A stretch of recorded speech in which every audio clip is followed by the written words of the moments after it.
ሰላም ተማሪዎች እንደምን ቆይታችኋል? ከዚህ በፊት በሰራሁላችሁ ቪዲዮ የ2018 6ኛ ክፍልና 8ኛ ክፍል ሚኒስትሪ ኤግዛም መቼ እንደምትፈተኑ እንዲሁም ደግሞ ምን ማድረግ እንዳለባችሁ አንዳንድ መረጃዎችን ከቀለም ሜዳ ቴክኖሎጂ ወይም ደግሞ ሚኒስትሪ ኤግዛም ውጤታችን በሚለቀቅበት ሰዓት ከመናይበት ዌብሳይት የተሰጠ መረጃ ወደ እናንተ አድርሼላችሁ ነበር ማለት ነው። አሁን በዚህ ምሳሌ መሰረት አማራ ክልል ላይ የምትገኙ ተማሪዎች 6ኛ ክፍልና 8ኛ ክፍል ሚኒስትሪ ኤግዛም ተፈታኝ ናችሁ ተማሪዎች በሙሉ ማለት ነው። ይህንን መረጃ ለእናንተ ይመለከታችኋል።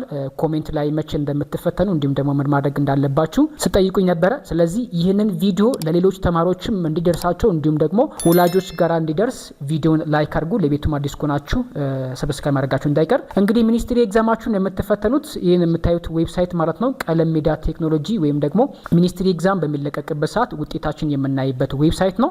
ሰው እነሱ እንዳሳወቁት በቴሌግራማቸው እንዳሳወቁት ማለት ነው ሁሉንም ክልሎች የሚፈተኑበትን ቀን ይፋ አድርጓል ማለት ነው።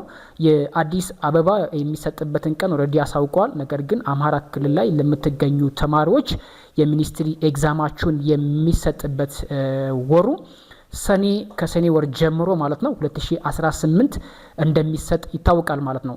በዚህም መሰረት እዚህ ጋር እንደምታዩት መረጃቸው ማለት ነው ከ3 ሳምንት በኋላ መካሄድ ይጀምራል ነው የሚለው 6ኛ ክፍልና 8ኛ ክፍል ሚኒስትሪ ኤግዛም ማለት ነው። ያ ማለት ከሰኔ 8 2018 ጀምሮ በሁሉም ክልሎች የ6ኛ ክፍልና 8ኛ ክፍል ሚኒስትሪ ኤግዛም የሚሰጥበት ቀን ይሆናል ማለት ነው። ስለዚህ ተማሪዎች አማራ ክልል ላይ የምትገኙ ተማሪዎች ካላችሁ እንዲሁም ደግሞ በየትኛውም ክልል ላይ ያላችሁ ተማሪዎች ከወዲሁ ራሳችሁ ማዘጋጀት ይጠበቅባችኋል።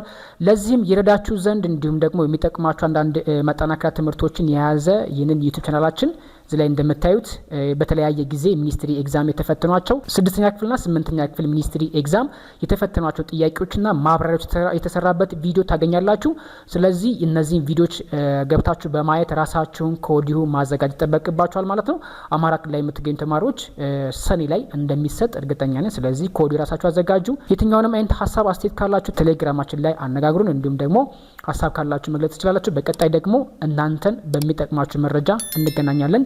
ሁላችሁም በያላችሁበት መልካሙን ጊዜ እመኝላችኋለሁ።